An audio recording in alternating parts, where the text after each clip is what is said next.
தூத்துக்குடி மாவட்டம் காயல்பட்டினத்தில் முதலமைச்சர் மு.க.ஸ்டாலினின் பிறந்தநாள் விழா மற்றும் நிதிநிலை அறிக்கை விளக்க பொதுக்கூட்டத்தில் அமைச்சர் அனிதா ராதாகிருஷ்ணன் சிறப்புரையாற்றி வருகிறார். இது தொடர்பான மேலும் விவரங்களை கொடுப்பதற்காக செய்தியாளர் அஜித்குமார் இணைப்பில் இருக்கிறாரிடம் பேசலாம். அஜித்குமார், விவரங்கள். வணக்கம். அதாவது கடந்த மார்ச் 1ஆம் தேதி திமுக தலைவரும் தமிழக முதல்வருமான மு.க.ஸ்டாலினின் 71வது பிறந்த நாள் விழா தமிழகம் முழுவதும் கொண்டாடப்பட்டது. இந்த நிலையில தமிழகம் முழுவதும் எல்லோருக்கும் எல்லாம் என்று மற்றும் நிதிநிலை அறிக்கை விளக்க பொதுக்கூட்டம் தமிழகத்தின் அனைத்து மாவட்டங்களிலும் நடைபெற்று வருகிறது.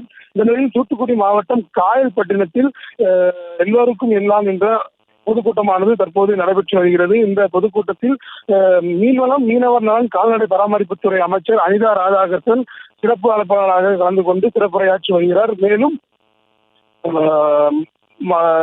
முன்னாள் அமைச்சர் தமிழரசி உள்ளிட்ட திமுக நிர்வாகிகள் இப்பொதுக்கூட்டத்தில் கலந்து சிறப்புரையாற்றி வருகிறார்கள். செய்திகளை உடனுக்குடனும் துல்லியமாகவும் தெரிந்து கொள்ள சப்ஸ்கிரைப் பண்ணுங்க.